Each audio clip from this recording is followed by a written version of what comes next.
আপনি ইলাবোরেট করবেন কিনা, কারণ এই জিনিসটা আমরা শুরু হয়েছে দেখছি যে বিএনপির আমল থেকে, মানে বিএনপির আমল থেকে না বলে যখন আসলে মানে 21 টিভি লাইসেন্স দেওয়া হলো, তারপরে যখন চ্যানেল আই লাইসেন্স দেওয়া হলো, এগুলি আওয়ামী লীগের আমলে দেওয়া হয়েছে, তারপরে যখন বিএনপি আসলো, বিএনপি কিন্তু পরপর বেশ কয়েকটা টিভি লাইসেন্স তাদের দেশে তাদের দলের লোকদেরকেই দিছে, একদম যারা তাদের ব্যান্ড ওয়াগন বাজাবে খুব সুন্দর করে তাদেরকেই দিছে।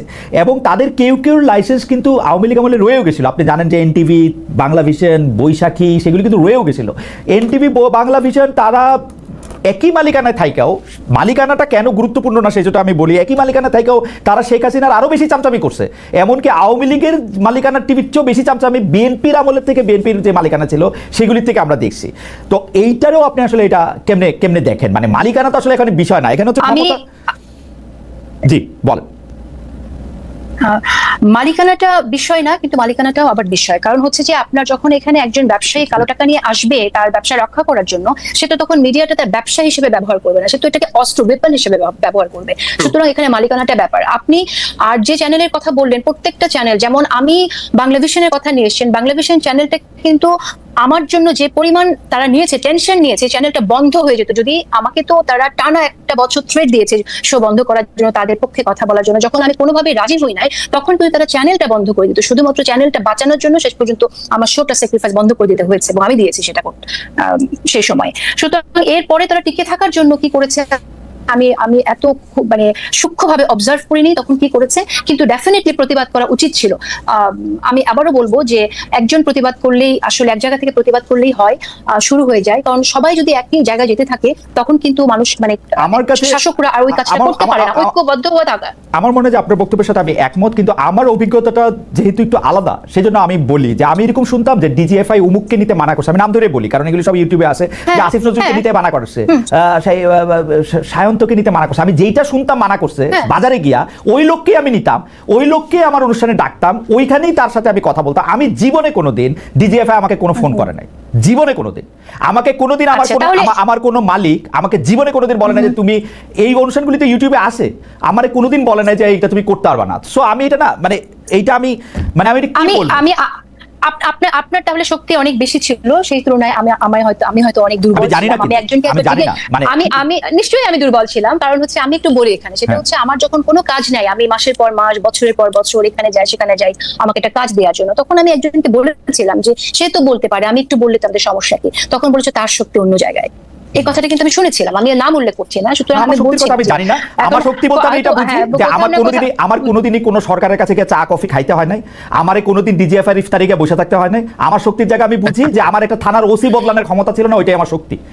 দ্যাটস ওয়াই আমি কোনোদিন যেহেতু পাওয়ারফুল ছিলাম না, সেহেতু আমি কোনোদিন পাওয়ারহীন হই নাই আর কি, এটা আমি বুঝি। ওসি বদলানোর শক্তি ছিল কিনা সেই জায়গাটা আমি প্রেস ক্লাবে গেলে এই গল্প শুনতাম যে মানে সাংবাদিকরা ফোন করলে নাকি ওসি বদলায় যায়। আমি প্রেস ক্লাবে গেলে আমিও শুনেছি, কিন্তু সেই প্র্যাকটিসটা কোনোদিন আমিও করিনি, কখনোই না। সো ওটা বলতে চাইছি না, আমি বলতে চাই যেটা, যে সত্যতার সাথে যদি সাংবাদিকতা কেউ করতে চায় তাহলে সে করতেই পারে, কিন্তু তার পাশে মানুষকে থাকতে হয়, প্রতিষ্ঠানকেও থাকতে হয়, সেটা আমি পাশে পাই। সেই জায়গা থেকে প্রতিষ্ঠানে থাকাটা খুব জরুরি, সেটা খুবই জরুরি। এবং প্রতিষ্ঠানের যদি মালিক হয় আরো পাওয়ারফুল, তখন তার শক্তিটা হয়ে যায় আরো বেশি। হয়তো সেটা আমার ছিল না, সেজন্য আমি হয়তো পারি না। আমি যে টেলিভিশনে কাজ করতাম সেই টেলিভিশনের মালিক ছিলেন সালমান এফ রহমান। সেজন্য আপনার পাওয়ার অনেক বেশি ছিল। আমি সালমান এফ রহমান, আপনাদের মনে আছে 2018 সালে তিনি একজন ফরেস্ট কুকসন বোধহয় একজন জরিপকারী আমেরিকান একজনকে ডেকে এনে তিনি একটা জরিপ করালেন, যেখানে দেখা গেল আওয়ামী লীগের সাংঘাতিক ভালো সম্ভাবনা, 200 নাকি 250 আসন পাবে 2018 ইলেকশনে। আমি ফরেস্ট কুকসনকে ডাইকে আমার টেলিভিশনে কিন্তু জিজ্ঞেস করতেছিলাম যে আপনি যে সালমান এফ রহমানের টাকা নিয়ে এটা করলেন, এটা যে একটা কনফ্লিক্ট অফ ইন্টারেস্ট হচ্ছে, কারণ উনি এখন ইলেকশন করতেছেন, এটাকে আপনি বোঝেন? That I could do. এখন খালিদ ভাই, now I will have to step in. আমি তো শুনলাম এতক্ষণ সালমান এফ রহমান কে actually, what he does, okay, তার কাজটা কি? He is a power broker. He does behind the scene many activities which suggest that he has very deep entrenched connection with deep state. তার কাজই হচ্ছে এগুলা করা। সে সামনে একটা কাজ করবে, পিছনে আরেকটা কাজ করবে, আর আপনাকে যে সে ফ্রিডমটা দিয়েছে সেটা দিয়ে সে বলবে যে আমি তো প্রেস ফ্রিডম এনশিওর করেছি, দেখো আমার টিভিতেও নিয়ে যাওয়া হয়। এগুলা হচ্ছে সব তার, এটা নিয়ে আমি দ্বিমত করব না, কারণ উনি যখন এমপি হয়েছেন, কিভাবে বিএনপি নেতার মেয়েকে বিয়ে করে, কেন করে তারা, এই যে আমি আপনাকে দেখতে পারি না, আমরা সম্পর্ক করতেছি কি আপনার অপোজিশন পার্টির সাথে, so that you can have access to everywhere. এবং এইভাবে কিন্তু এই ব্যক্তিগুলো এইভাবে এই কার্ডগুলো খেলে আসে বছরের পর বছর। আপনাকে তারা সুযোগ দিয়েছে ইন্ডিপেন্ডেন্ট টেলিভিশনে, আপনাকে জীবনও লাইক ওরা কল করবে না। কিন্তু আমারও মনে হয়েছে, আমি বলি আমারও মনে হয়েছে 2018 সালে উনি যখন এমপি হলেন, সরকারের শেখ হাসিনার যখন উনি সরাসরি পদে যোগ করলেন, তারপরে কিন্তু আমি আর ইন্ডিপেন্ডেন্ট টেলিভিশনে থাকলাম না। আমার কিন্তু থাকারই কথা ছিল এখানে, আমি থাকলাম না, কারণ তারপরেরটা আমি আর জানি না, কারণ আমি সেন্স করতে পারছিলাম যে আমার আর ওইভাবে থাকা বোধহয় আর ঠিক হবে না। হাউএভার আমার প্রসঙ্গ বাদ দিয়ে এখন আরো অনেকগুলি গুরুত্বপূর্ণ প্রসঙ্গ আছে, সেই প্রসঙ্গদের একটু আনি। তার আগে দর্শকদের কাছে জানতে চাচ্ছিলাম যে গণমাধ্যমে স্বাধীনতা সমর্থন করে এনসিপি নেতা হাসনাত আব্দুল্লাহ বলেছেন, স্বাধীনতার নামে ফেসিবাদের দোসরদের সুযোগ দেওয়া ও অপতথ্য প্রচার মেনে নেওয়া ঠিক হবে না। প্রিয় দর্শক, এই হুঁশিয়ারি সঠিক বলে মনে করেন কিনা? শতকরা 80% দর্শক মনে করছেন যে তারা এটা সঠিক মনে করেন, শতকরা 20% দর্শক মনে করছেন এটি সঠিক তারা মনে করছেন না। আরেকটা বিষয় নিয়ে জানি আমি এই প্রসঙ্গটা জুড়েই, যেটা নিয়ে আমরা মানে পোল করেছি, সেটা নিয়ে একটু আপনাদের মন্তব্য শুনতে চাই। আমি প্রশ্নটা একটু সাজাই, তার আগে একটু বলে রাখি, আমাদের অনেক দর্শক প্রশ্ন করেছেন যে আপনি কাজী জেসিনকে প্রশ্ন করলেন যে তিনি আওয়ামী লীগের নেতাদের নেন বা নেন না কিনা। আমাকে এই প্রশ্ন করলে কি হবে? আমি আওয়ামী লীগের নেতাদের নিতে চাই, শেখ হাসিনাকে, ওবায়দুল কাদেরকে এবং আওয়ামী লীগের প্রেসিডিয়ামের যারা সদস্য আছেন বা সর্বশেষ যারা সদস্য ছিলেন তাদের কাউকে, অন্য কারোর সাথে আমার কথা বলার আগ্রহ নাই। যারা নীতি নির্ধারক আছেন তারা কিভাবে কি করলেন, কেমনে দেশ চালালেন, কেমনে গুলি করলেন, কেমনে পালাইলেন, সেগুলি আমি তাদের জানতেই চাই। যদি তারা আসতে চান, আমি সবসময় তাদেরকে নিতে চাই এবং তাদেরকে প্রশ্নও করতে চাই। কাজী জেসিন, আমি আপনার কাছে যে প্রশ্নটি করতে চাই সেটি হচ্ছে যে এনসিপি নেতা হাসনাত আব্দুল্লাহকে মানে মিডিয়া হাউসের কথা বলে যে কথা বলেছেন, মানে যেটাকে অনেকটা হুঁশিয়ারি বলে মনে হইতেছে, এর প্রতিবাদ করেছেন আবার দেশের প্রধান প্রধান সাংবাদিক সংগঠনগুলো। যদিও আমি সায়েরের বক্তব্যের সাথে সম্পূর্ণ একমত, সাংবাদিক সংগঠনগুলি নিয়ে আমার খুব বেশি উচ্চাসা নাই। এইটা কিন্তু সাংবাদিকতার নামে, মানে আমি যে জায়গাটাতে আপনাদের দুজনেই ডিস্ট্রাকশন করতে চাই, সাংবাদিকতার নামে যে সময় আবার অপতথ্য ছড়ানো হইতেছে, সেইটা তো আমরা অবশ্যই কন্ডেম করব। কিন্তু আমরা যখন এটা জবাব দিতে গিয়ে দেখলাম যে আরো কয়েকটা বানোয়াট ফটো কার্ড আবার এনসিপির নেতারা আবার এটাকে ক্যারি করলেন, হুমকি দিলেন, সেইটা কিরকম ভাবে দেখা হচ্ছে। আমি একটু সায়েরকে বলি, সায়ের থেকে শুনি, তারপর আপনার কাছে শুনবো জেসিন। হ্যাঁ, আমি একটু সায়ের থেকে শুনি যে এইটাকে আসলে এই ব্যাপারগুলিকে আপনি আসলে স্বাধীন সাংবাদিকতার কোন জায়গাগুলিতে আপনি দেখেন? যারা এই ধরনের বানোয়াট তথ্য প্রচার করে থাকে অথবা উদ্দেশ্য পাল্টাপাল্টি আয়োজন আর কি, ফটো কার্ড এই সেই তথ্য প্রচার করে থাকে, এটা তো এবং আপনি কমপ্লেন আসার পরে তারা এটাকে আবার উইথড্র করে নেয়। আমার মনে হয় এটা একজনের চরিত্র অথবা একজনের পার্সোনালিটি অথবা তার যেই কাজ, সেই কাজে একরকমের কালিমা অর্পণ করার একটা চেষ্টা আর কি, যে একটা কালিমা লেপন করার চেষ্টা করা হয়, পরে সত্যটা বের হয়ে আসে, তারপরে তারা নিউজগুলো উইথড্র করে নেয়। এবং এই ধরনের কাজ, এই ধরনের ফটো কার্ড, এই ধরনের উদ্দেশ্য প্রণোদিত ফটো কার্ড, যেমন কিছুদিন আগে দেখলাম আমি যে লিখেছে সার্জিসের বন্ধুর বাসায় 3 বস্তা টাকা পাওয়া গেছে। You go inside the story, it is totally different. এবং আমি দেখলাম যে প্রায় এই ধরনের প্রায় হেডলাইন আসে যেগুলো অত্যন্ত মিসলিডিং, ক্লিক বাই টাইপের আপনার হেডলাইন। যেমন সেদিন দেখলাম যে শেখ খালেদা জিয়া এবং তারেক রহমানের জন্য বিশাল বড় সিংহাসনের মতো আসন বানানো হচ্ছে, এটা রিপোর্টটা করেছে প্রথম আলো। তো আমি রিপোর্টের ভেতরে গিয়ে দেখলাম যে এটা কি বিএনপি থেকে করতেছে। আমি দেখলাম যে কোথাকার টেকনাফের ভেতরে কোন এক ইউনিয়নের কোন এক গ্রামের মধ্যে বসে এক বিএনপি নেতা, তার মনে খায়াস হয়েছে যে সে তার বাড়ির লিডারদের জন্য এগুলা বানাবে। But the way the headline is created is intended to like create a very distorted narrative যে আচ্ছা বিএনপির লোক তখন ক্ষমতাতেই আসে, এখন বসে বসে এরকম করে চেয়ার বানাইতেছে। আবার আপনি দেখেন যে বেগম খালেদা জিয়াকে যখন তার বাড়ি থেকে উচ্ছেদ করা হয়েছে, ক্যান্টনমেন্টের বাড়ি থেকে, আপনাকে বলেন তো বাংলাদেশের কতগুলো পত্রিকার সম্পাদকরা এটা নিয়ে সম্পাদকীয় লিখেছেন অথবা কোনো রকমের অপেড ছাড়তে অথবা ফলো করে এটা নিয়ে আপনি রিপোর্ট করেছেন। ওই যে এই বৃদ্ধ মহিলা যে সাফারিং ছিল, কালকে পলক নিয়ে গিয়ে আদালতে নাকি কাঁদছে, এটা নিয়ে সবাই রিপোর্ট করছে, পলক আদালতে গিয়ে কাঁদতেছে। তো সে কাঁদতেছে কেন আদালতে গিয়ে? সে কাঁদার মতো কাজ করছে কেন? না, আপনার কাছে কি মনে হয় না যে পলক যে আদালত থেকে কাঁদতেছে, এটা যখন সাংবাদিকরা রিপোর্ট করতেছে বা গণমাধ্যমে গুরুত্ব দিয়ে ছাপা হইতেছে, সেটা এই কারণে যে দেখো খুনি ফ্যাসিস্টদের এখনকার অবস্থা দেখো, এটা বোঝানোর জন্য?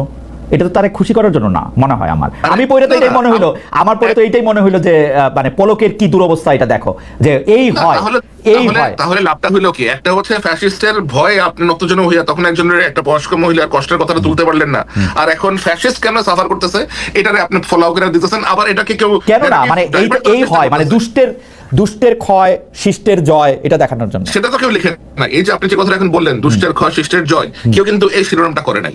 বলছে যে আদালতে দাঁড়িয়ে অপলোক কাঁদলেন পলক। আরে ভাই তুই এটা লেখ যে পাপের ফসল এখন সে ভোগ করতেছে, এটা কিন্তু কেউ লেখে না। লিখে কিন্তু আমি কিন্তু পড়ি ভিতরে টোনটা এটাই থাকে যে এক সময়ের প্রতাপশালী এইসব শব্দটা তো ব্যবহার করে, মাঝখানে ব্যবহার করে, ইন্টারনেট বন্ধ করে দিছিল, এগুলো ব্যবহার করে, আমি দেখছি করে। এক্স্যাক্টলি। আরেকটা হচ্ছে যে ইন্টারনেট যে বন্ধ করছে, ইন্টারনেটটা অ্যাকচুয়ালি কি বন্ধ করছে? ইন্টারনেট কি পলক সাহেব নিজের থেকে ইন্টেনশনালি বন্ধ করছে? তারা তো কেউ অর্ডার দিছে, তো তার নামটা আসে না কেন যে শেখ হাসিনা যে অর্ডার দিছে?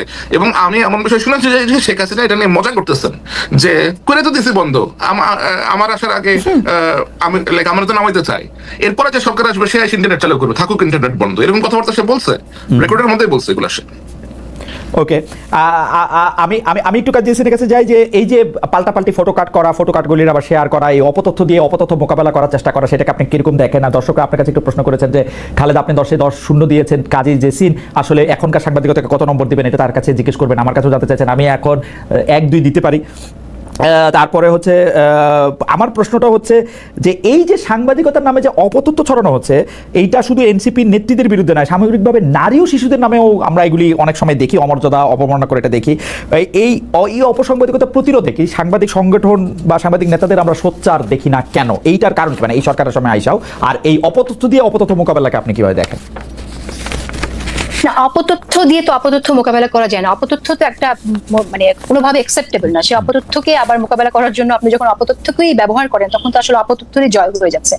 এটা অ্যাবসলিউটলি আনঅ্যাকসেপ্টেবল। আর আমার মনে হয় যে এখানে আসলে সংবাদ মাধ্যমের ক্ষেত্রে আমি বলবো যে ইউনিয়নে যারা আছেন তাদের আসলে ঐক্যের প্রয়োজন, মানে ঐক্যবদ্ধভাবে কাজ করা প্রয়োজন, যেটা আমার মনে হয় যে এখন আগের চেয়ে একটু হলে দেখা গেলেও তাদের আরো ভাবা উচিত যে গণমাধ্যমে যারা কাজ করছে তাদের সততার সাথে কাজ করার জন্য কি ধরনের এনভায়রনমেন্ট করা দরকার। কারণ গণমাধ্যমে আমরা দেখছি যে বিভিন্ন প্রতিষ্ঠানে বিভিন্ন রকম অবস্থা। আসলে কোনো কোনো প্রতিষ্ঠানে এতই সাংবাদিকরা আছে যারা বিভিন্ন সময় আওয়ামী লীগের অনেকের কাছে সুবিধা নিয়েছে এবং আওয়ামী লীগের পারপাস সার্ভ করেছে, তারা একরকম আতঙ্কের মধ্যে আছে। একটা মানুষ যখন আতঙ্কের মধ্যে থাকবে তখন এরকম একটা কাজ সে কিভাবে সততার সাথে যে কাজটা করতে হয়, নিষ্ঠার সাথে যে কাজটা করতে হয়, সে কিভাবে করবে? সেটা তো প্রবলেমেটিকই হবে।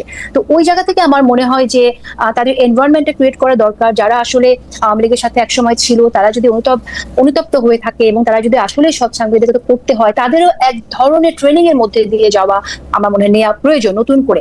সুতরাং সেই জিনিসটা না করে আপনার যে আমি আবারও বলছিলাম সুপারফিশিয়াল কোনো কিছু হলে সেই প্রবলেমটা অবশ্যই থাকবে আর কি। আর এই যে প্রসঙ্গটা আপনি আনলেন, স্যারও বলল যে সার্ভিসের বাসায় কার্ড পাওয়া গেছে, টাকা পাওয়া গেছে, একটা কার্ড দেখলাম আমরা।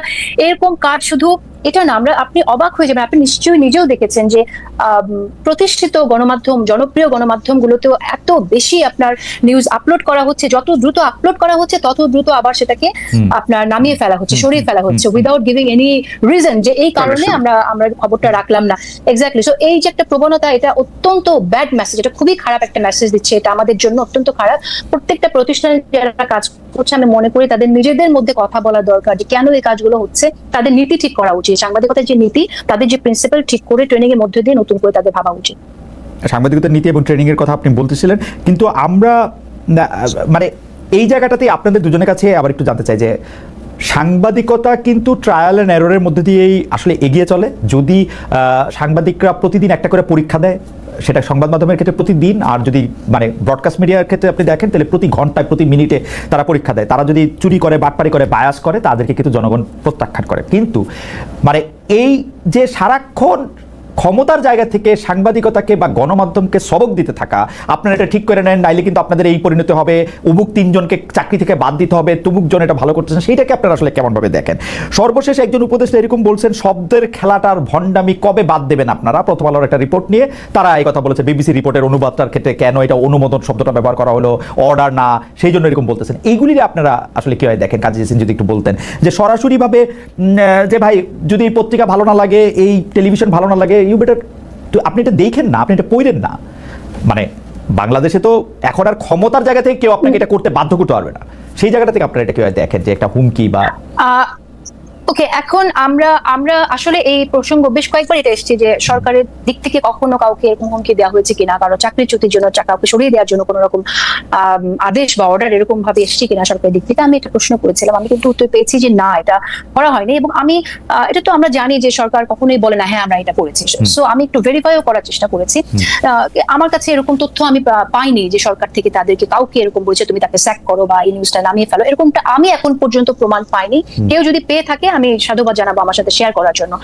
আর হচ্ছে যে গণমাধ্যমে, সরকারের গণমাধ্যমকে কি বলবো আপনার গণমাধ্যম যে ফ্রিলি কাজ করছে সেটার জন্য একটা ব্যাপার যেখানে সরকারের সাথে যে সমঝোতাটা হওয়া দরকার, আপনি যে মেসেজটা আপনি আমাকে এখানে দিলেন যে একজন একটা সংবাদ নিয়ে কথা বলেছে, আমার মনে হয় যে এখানে কমিউনিকেশন কানেকশন একটা ব্যাপার।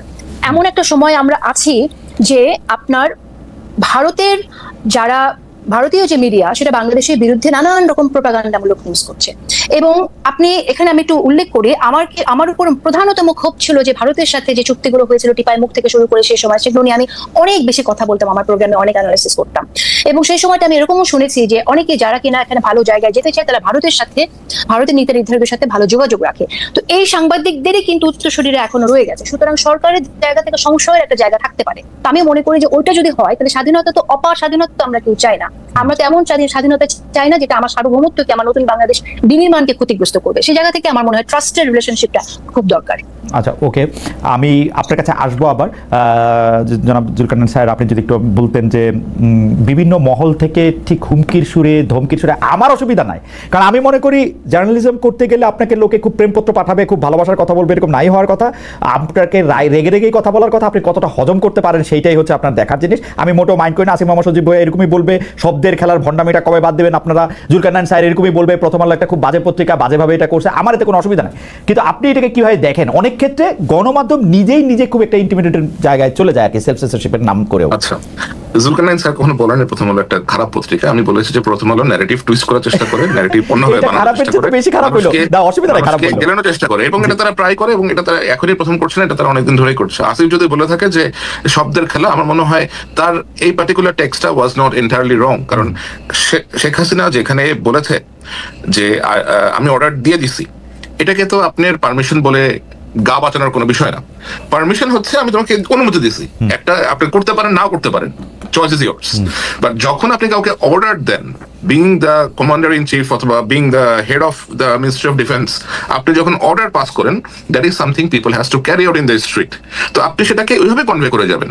এবং বিবিসি বাংলার, এখন আমি কি বলবো, আমাদের কিছুদিন একটা অনুষ্ঠান হয়েছে আমাদের লাইক আল জাজিরা থেকেই, You should watch that. এখানে একটা ইভেন্ট হয়েছিল ইউকেতে, গ্লাসটনবেরি নামে একটা ফাংশন হয়েছিল এখানে, কনসার্ট ইভেন্টের মতো। The way they have twisted the entire narrative did send a very wrong message, and আমাদের ওই প্রোগ্রাম এটা বেশ ভালো করে তুলে ধরা হয়েছিল। So I don't want to take that avenue, I don't want to criticize them for anything, but এই ধরনের choice of words is not correct. আপনি সঠিকভাবে ইন্টারপ্রেট করবেন, যেটা ইংরেজিতে আছে সেটাকে বাংলাতে সঠিকভাবে ইন্টারপ্রেট করবেন, যেটা বাংলায় আছে সেটাকে ইংরেজিতে আপনি আবার কারেক্টলি করবেন। স্যার, আমার একটা জিজ্ঞাসা আছে, সেটা হলো যে সাংবাদিকতা আমরা অনেকগুলিকে মেলাফাইটি মিস্টেক বলি, অনেকগুলি বোনাফাইটি মিস্টেক বলি। আপনি কি এটাকে মেলাফাইটি বা ইন্টেনশনাল মিস্টেক বলতে চান? আপনি বলতে চান যে মানে বিবিসি বাংলাদেশে সবাই শুনতেছে, অসংখ্যবার পরিচয় হয়েছে, সে মেলাফাইটি করে সেই অর্ডারকে অনুমোদন বলছে, আপনার কাছে এরকম মনে হচ্ছে? এরকম অবশ্যই করেছে তারা। আপনি যদি বিবিসি বাংলার গত সরকারের সময়কার রিপোর্টগুলো দেখেন, এখনো এই সরকারের সময় তারা এমন অনেক কিছুই করেছে যা আমার মনে হয় ওয়াজ নট ভেরি কারেক্ট। আপনার এগুলি বোনাফাইড মিস্টেক না, রাইট? এগুলি মেলাফাইডি না? অবশ্যই না। ইন্টেনশনালি অনেক কিছু তারা করেছে। এটা শুধু বিবিসি বাংলা একা না, আপনার পূর্বের যে কর্মস্থল আছে ডয়চে ওয়েল বাংলা, ওইখানেও অনেক সময় আমরা লক্ষ্য করেছি যে এরকম মিস্টেক হয়েছে। ওটা হয়তো আপনার ইয়েতে হয় নাই, বাট মিস্টেক হয়েছে। গণমাধ্যমের কাজ করলে মিস্টেক তো হইবই, মানে সেইটা তো মিস্টেক হচ্ছে ভাই, আপনি বানানের ভুল করেন মানুষের নামের। আপনার নাম আপনি চায়ের লেখেন, চ দিয়ে লেখেন, দন্তস্বর পরিবর্তে আপনি ওটা চ দিয়ে লেখেন। কিন্তু আপনি যদি বলেন যে সায়ের বাসা থেকে নিচে গেছে, আপনি যদি বলেন যে সায়ের বাসা থেকে নিচে গিয়ে দেখছে যে সে ওখানে গিয়ে বসে বিড়ি টানতেছে, আমি তো বাসা থেকে নিচে গেছি, আমি যদি আপনি সিদ্ধান্ত নিয়ে নেন যে আমি বিড়ি টানতেছি, এটা তো হইল না, রাইট?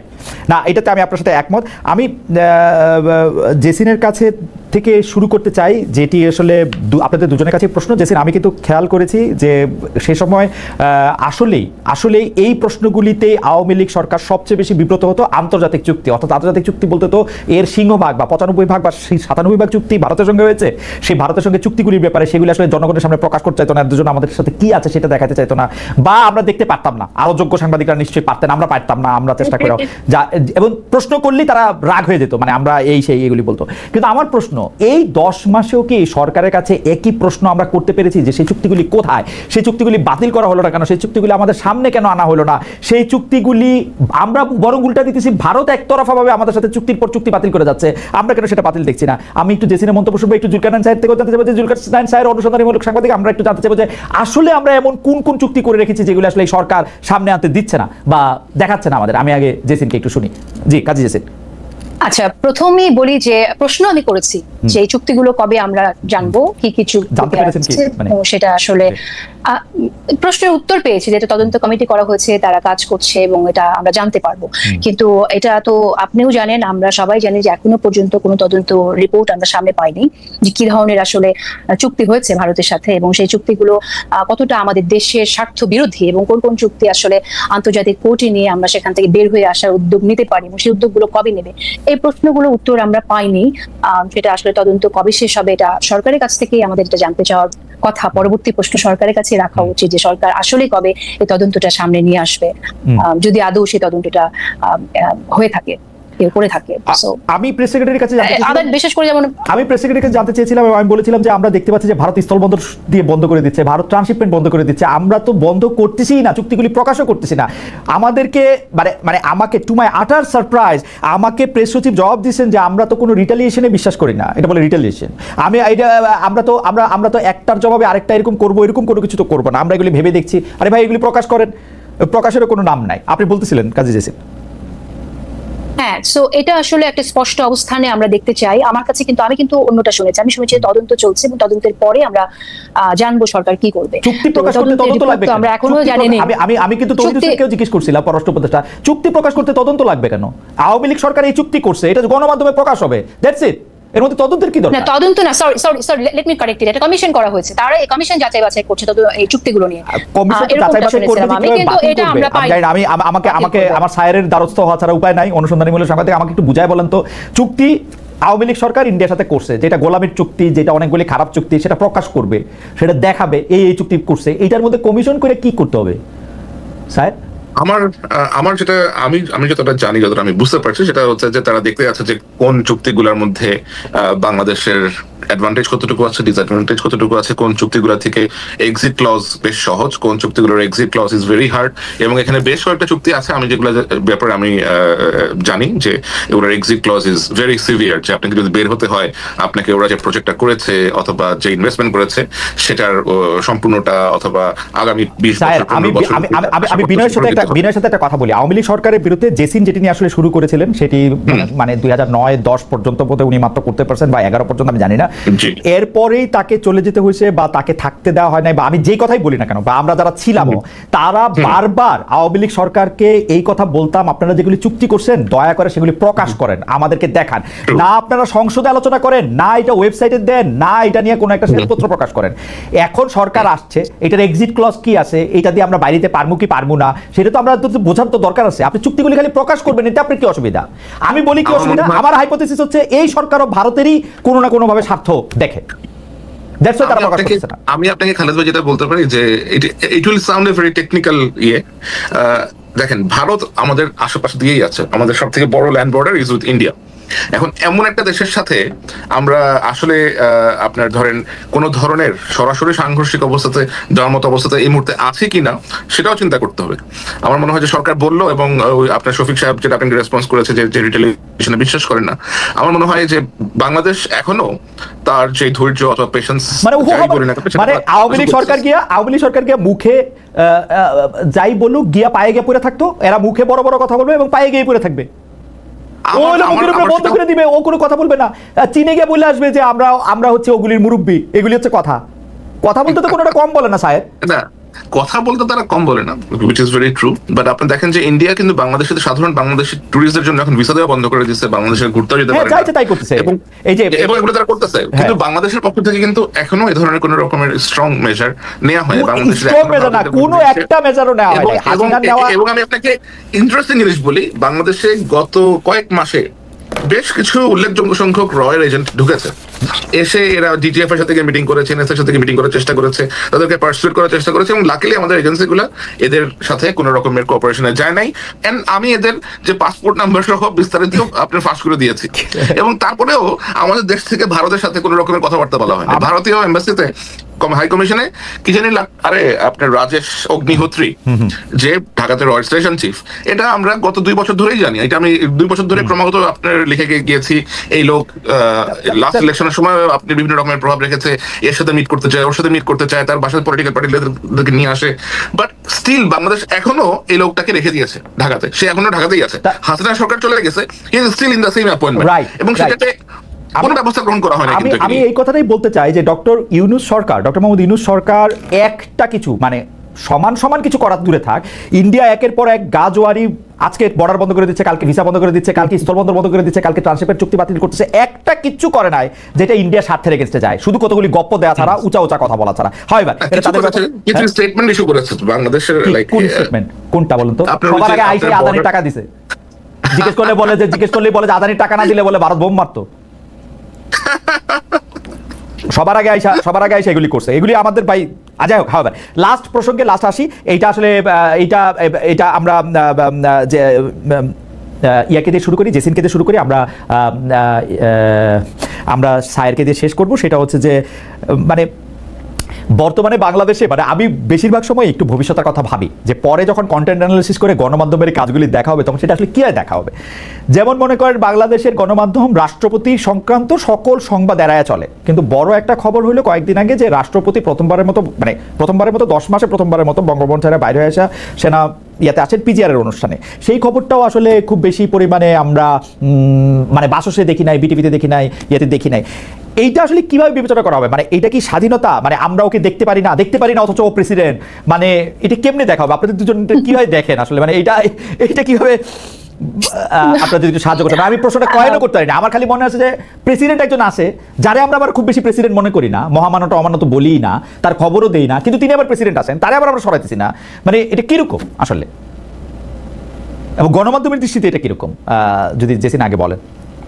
গণমাধ্যমের কাজ তো হচ্ছে আসলে তথ্য সামনে আনা। তো প্রেসিডেন্ট একটা প্রোগ্রামে গেছেন এবং তিনি এই এতদিন পর প্রথম একটি প্রোগ্রামে গেছেন, সেটা তো একটা অবশ্যই আমাদের কাছে তো নিউজটা একটা মানে অ্যাসেট, তাই না? সুতরাং সেটা কভার করবে সবাই, সেটাই স্বাভাবিক। এবং সেটা যদি কেউ না করে থাকে তাহলে সেটা আমার মনে হয় যে তারা একরকম পক্ষপাতিত্বের এখানে, বা পক্ষপাতিত্ব ঠিক শব্দটা এখানে অ্যাপ্রোপ্রিয়েট হবে না, আমার মনে হয় যে ইমোশনালি তারা হয়তো জিনিসটাকে অ্যাকসেপ্ট করতে পারে না যে এখনো পর্যন্ত যিনি কিনা সাবেক পতিত প্রধানমন্ত্রী শেখ হাসিনা 5 হয়ে সালাম করেছিলেন, তিনি এখন সালাম করতে চেয়েছিলেন, সালাম করার জন্য পাচ্ছি না প্রধানমন্ত্রীকে, প্রধানমন্ত্রী আমার সালাম দিচ্ছেন না, রাইট? তো একটা দৃশ্য আমরা ওরকম দেখেছিলাম। তো এটা হয়তো ইমোশনালি তার জন্য ডিফিকাল্ট, যদি কেউ দায়িত্ব থেকে এটা মানে কোনো সংবাদ মাধ্যমের দায়িত্বে আছেন কিন্তু এই নিউজটাকে অ্যাপ্রোপ্রিয়েটলি কভার করলেন না, সেটা একটা কারণ হতে পারে। তবে আমরা তো নিউজ, এটাকে আমি মনে করবো এটা গুরুত্বপূর্ণ নিউজ, এতদিন পর তিনি আসলেন, সেটাও তো একটা গুরুত্বপূর্ণ মেসেজ। এটার পেছনের কারণ আরো অনেক কিছু, সায়ের আছে, সায়ের আরো ভালো বলতে পারবেন না। সায়েরের সাথে আমি এটা প্রশ্নটাকে যোগ করতে চাই, এইটা দিয়ে তাহলে আমরা আসলে জেসিনকে দিয়ে অনুষ্ঠান শেষ করবো। সায়েরের সাথে আমি যেটা যোগ করতে চাই সেই যোগের প্রসঙ্গে আসলে একটু জেসিন বলবেন। স্যার আপনি প্রেসিডেন্টের প্রসঙ্গটা একটু বলবেন, এবং খুবই ইনসিডেন্টালি সেই প্রেসিডেন্টকে দাওয়াত দিয়েছেন সেনাপ্রধান জেনারেল ওয়াকারুজ্জামান, আপনাকে এইভাবে ব্র্যান্ড করা হয়, আপনি হচ্ছেন জেনারেল ওয়াকারুজ্জামানের লোক, এবং আপনি এবং জেনারেল ওয়াকারুজ্জামান একটি স্বাধীন বাংলাদেশ ঘোষণা করেছেন, যারা আসলে ইউনূস সাহেবের অধীনেও না, প্রেসিডেন্টের অধীনেও না, তারা তাদের যা ইচ্ছা হয় তারা তা করেন। এই কথাটাকে আসলে ঠিক কিনা? এবং খুবই আশ্চর্যজনকভাবে ডিজিএফআই এর কোনো দোষের দায়ে চাপানো হয় সেনাপ্রধানের উপরে, যদিও সেনাপ্রধানের আন্ডারে ডিজিএফআই না, ডিজিএফআই সরাসরি ডক্টর মোহাম্মদ ইউনূসের আন্ডারে। একটু আপনি যদি একটু বলতেন যে সেনাপ্রধানের দাওয়াতে বা সেনাপ্রধান যেখানে উপস্থিত ছিলেন, সেনাবাহিনীতে রাষ্ট্রপতি গেছেন, সেটা কি একটা আলাদা দেশ কিনা, আলাদা জায়গা কিনা, মানে ডক্টর ইউনূসের আয়ত্তের বাইরের কিনা এটা, এবং সংবাদ মাধ্যমে না আসাটাকে কেমনে দেখেন?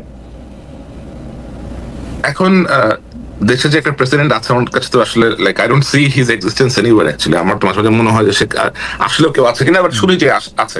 এখন দেশের প্রেসিডেন্ট যদি সেনাপ্রধানের বাসাতে যায়, এটা তো মনে হয়, আমি ঠিক জানি না, ক্যান্টনমেন্টে গেছে, বাসায় যায়, গিয়ে থাকে। এখন সে তার চিকিৎসা করাতে গেছে নাকি কি কারণে গেছে, আমি আসলে এই জিনিসটা বিষয়ে মাত্রই লাইক আজকে এখন শুনলাম যে সে কবে গেছে।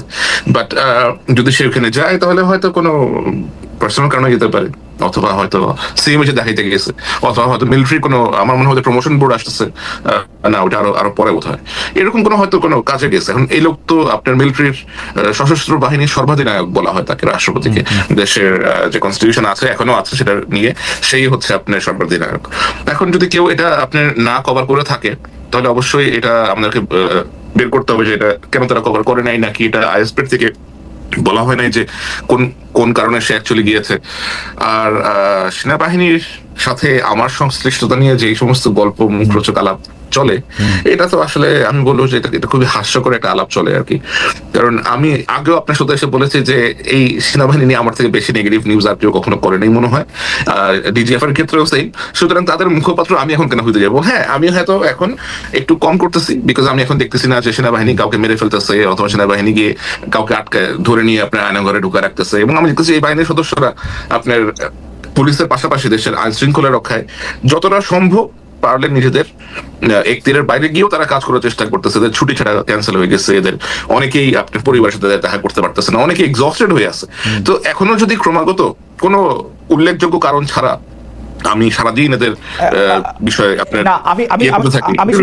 আমি শুধু শেষ প্রশ্নটা করি যে জেনারেল ওয়াকারুজ্জামান কি আসলে ডক্টর মোহাম্মদ ইউনূসের আন্ডার কমান্ডে আছেন, নাকি তিনি একটা স্বাধীন সার্বভৌম সেনাবাহিনী বা স্বাধীন সার্বভৌম সেনানিবাস গঠন করছেন, যে তিনি কারো কথা শুনছেন না? ব্যাপারটা না, এখন সেনাবাহিনীর প্রধান যিনি হন, সেনাবাহিনীর প্রধান তো তার নিজের যেই রাইট আছে সেটার মধ্যেই থাকবেন, এবং উনি যদি ওই ধরনের বেয়ারা টাইপ হতেন তাহলে ততদিন আমরা অন্য রকমের পরিস্থিতি দেখতাম বাংলাদেশে। আমরা তো ওরকম কোনো পরিস্থিতি এখনো দেখছি না বাংলাদেশে। উনি ওনার জায়গাতে আছেন, whenever he feels like, আমার মনে হয় উনি দেখা করেন। কিছুদিন আগেও দেখলাম যে দুজন বেশ হাসাহাসি করতেছে কোনো এক ঈদের প্রোগ্রাম, উনি ওনার ওয়াইফ নিয়েও গেছেন ওনার সাথে দেখা করতে।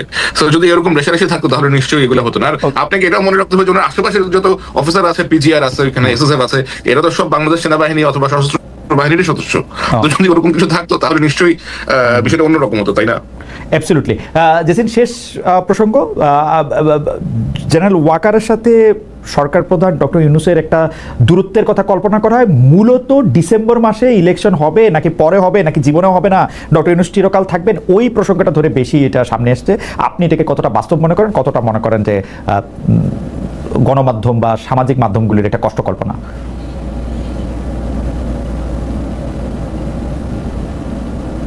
এটা তো একটা আসলে অ্যানালিটিক্যাল একটা জায়গায় যেতে হবে। এটা কল্পনা মানে আমাদের একটু অনুমান করেই বলতে হবে, কিছু ইনফরমেশনের উপর বেস করে। আমরা তো আসলে দেখলাম যে মাঝখানে এরকম ঠিক একদম টাইমিংটা যদি দেখি, যে সময়টায় এই তথ্যটা সামনে আসলো যে প্রধান উপদেষ্টার সাথে জেনারেল ওয়াকারুজ্জামানের একটা দূরত্ব আছে, তিনি চান নেই প্রধান উপদেষ্টা হিসেবে তিনি দায়িত্ব নেই, এই ধরনের ইনফরমেশন আসলো সামনে, রাইট? এনসিপির দুজন নেতার সাথে দেখা হলো, তারপর উনি বলেছেন নির্বাচনের, আওয়ামী লীগের পুনর্বাসনের কথা, এই ধরনের কথা সামনে আসলো।